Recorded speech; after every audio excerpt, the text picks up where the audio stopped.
I'm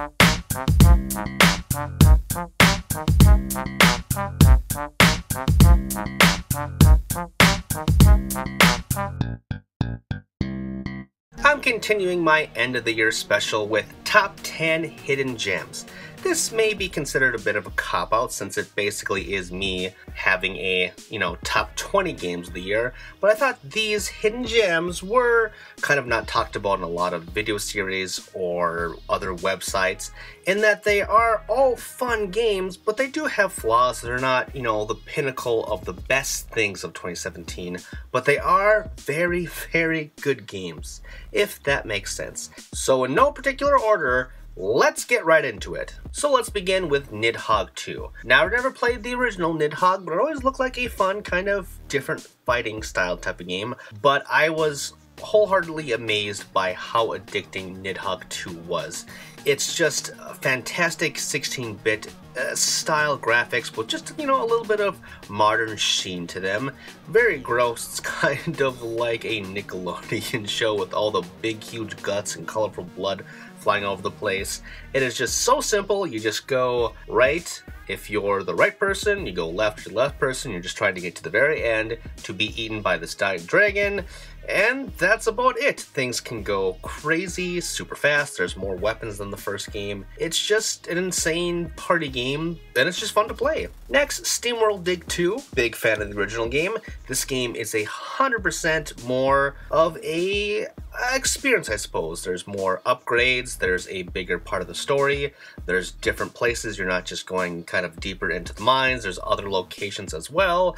Lot of new gadgets. It's more Metroidvania than ever before. Just super fun, super addicting. Image Informed Games, just they know how to make an excellent gaming experience. Next, Cuphead. Now, I think this did actually get a lot of attention in that the Xbox One didn't have a lot of exclusives this year, but I still think there's a lot of people that just maybe not have played it because of they heard it's really difficult, or maybe the cartoon style just did not please them.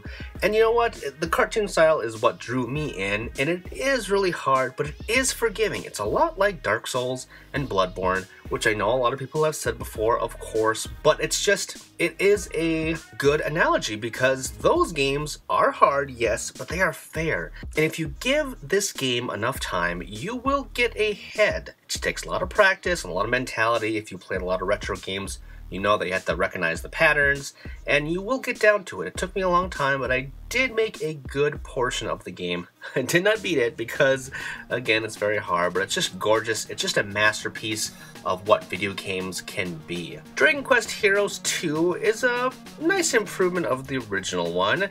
It still doesn't have split-screen local co-op, but it does have a 4-player online co-op mode, which, is kind of cool. A little bit more story, a little bit better mechanics, and a little bit more RPG elements than the first game. It's a good combination of the branding of Dragon Quest and the warrior-style hack-and-slash combat. Not fantastic, but it is a fun game. Another visually gorgeous game is Sundered. Now, I didn't like their first game, Jotun, but Sundered was looking a little bit more gamey, if I could describe it like that. And it is another kind of, it's a merge between, I guess, a Metroidvania and a roguelike. Elements of the map are randomized, but a lot of the big points, like the upgrades, are all mapped out. There's giant bosses, the gameplay is very fluid. Again, it looks gorgeous, and I just had a lot of fun upgrading my character too. Like all of the best roguelikes like Rogue Legacy, even if you have a hard time getting through some of the areas of the game, you can upgrade your character so that it becomes a little bit easier, and again, kind of like Cuphead as well. You just have to practice and you will get the hang of it. Next, a fantastic party game with Use Your Words. I bought this on a sale at a whim, I can't remember when, some sale on PlayStation. And it looked fun. It looked like a Jackbox party game where you can use your phone to play games. Very easy, simple to set up with your friends who may not be that into video games. And I was right. It's kind of like Mystery Science Theater. There's 3 different categories of mini games in this thing. There's Enter the Subtitle, where you watch old foreign movies and you and your friends type in what you think this should say, and then you should vote on who's the funniest. But there is actually another entry in there that's the game. If you vote for the game's answer, then you lose points. There's also one where you write headlines, and there's another one where you just kind of fill in the blank. And then there's a final round 2 with a bunch of other random categories or whatever. I think some of the design is a little clunky in how they do the rollout of this is the clip, now it's the entry round, then it's the showing round. I think mostly the very final round is kind of weird how it's set up, but another fantastic Jackbox-like game that you can have a hilarious time with your friends. Another fun party game is Everybody's Golf, which is basically the spiritual successor to Hot Shots Golf. It was kind of always called Everybody's Golf in Japan, and now we kind of got that head title with this newest release in the West. And these have always been my favorite golf games. Yeah, the Mario Golf games are great too, but I do like this for a PlayStation series. Very well put together, fun design, just easy to pick up and play, whether you're playing with your dad or a bunch of friends. Online play is cool too. It's kind of very MMO-y. If you're running around the course, you can do a lot of random things to screw with people. It's just a very fun golf game, and I'm not really into golf at all. 0% watch that stuff, or sports, but it is just, you know, a fun game. If they keep on saying fun, fun, fun, fun. Another series that I'm really not into is Monster Hunter, but I really loved Monster Hunter stories. If I really had to dial it down to its base, it is Pokemon, except you're gathering a bunch of monsters through eggs, and they fight alongside you. You fight the monsters, your monster alongside you fights the monsters. It's kind of a more intimate Pokemon, I would say. Not that there's a lot of love going around, but you know, you are kind of right there with your Pokemon, in quotes, your Monstie as they call them, and you're fighting right alongside all these epic battles. It looks great. It did not handle well on my 3DS, so I actually upgraded to a new 3DS, actually a new 2DS, and now it runs fine. So if you're thinking about picking this game up, know that it runs a little bit wonky on the older models of the 3DS, but again, very awesome game. This one is a little sad. Hob, Runic Games, fantastic developers. They made the Torchlight series, and this was their new game, and it took a long time for them to come out.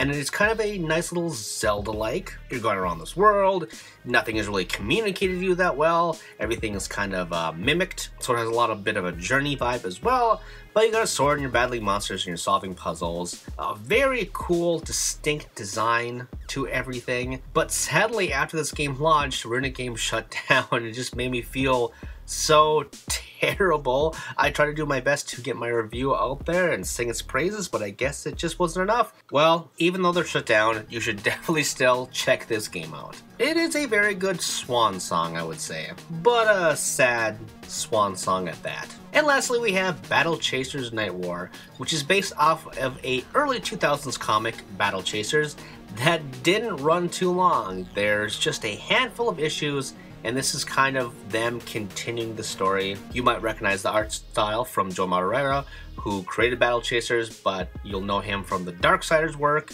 Very similar design, the heavy ink colors and the bulky designs. I really do like his work, and this is an old school, original Final Fantasy type of game mixed with the hardcore mentality of Dungeons & Dragons. It's very hard. They've been patching it so much since it's been released to fix some of the balance changes. Clearly was not ready to come out at launch. I still liked it, as you can see in my review if you want to go back and watch that, but there are a lot of problems in that the difficulty feels like unbalanced, especially in terms of healing people. You could really just get bogged down by grinding everywhere, but I do love the art style. I did like the story in that they were able to continue what I did like from the original comics. Just, I think of Hidden Gems, this is the most mixed in terms of my feelings overall. Kind of basically the poster child of what I'm trying to get across here, in that all 10 of these games are awesome, but they do have a lot of faults as well. But anyway, that has been my list. Again, flawed games, but still good games that you should not overlook. So when you have some downtime in 2018, remember to try some of these hidden gems. Look for a sale, or if you're just in need of a game, go right ahead and buy it. Alright, thank you for joining me, and I will see you all next time. My name is Tristan, and you've been watching ReActionExaminer, wherein I do my best to create interesting videos to entertain and educate you fine folks. Be sure to subscribe, that helped me out a lot. And if you want to check out more, be sure to read my work over on The Gamer, wherein I write fun little listicles. You can also drop by my personal website, GameJerk, wherein I post other articles and reviews. All these links and more can be found in the description below. Thanks, and see you all next time.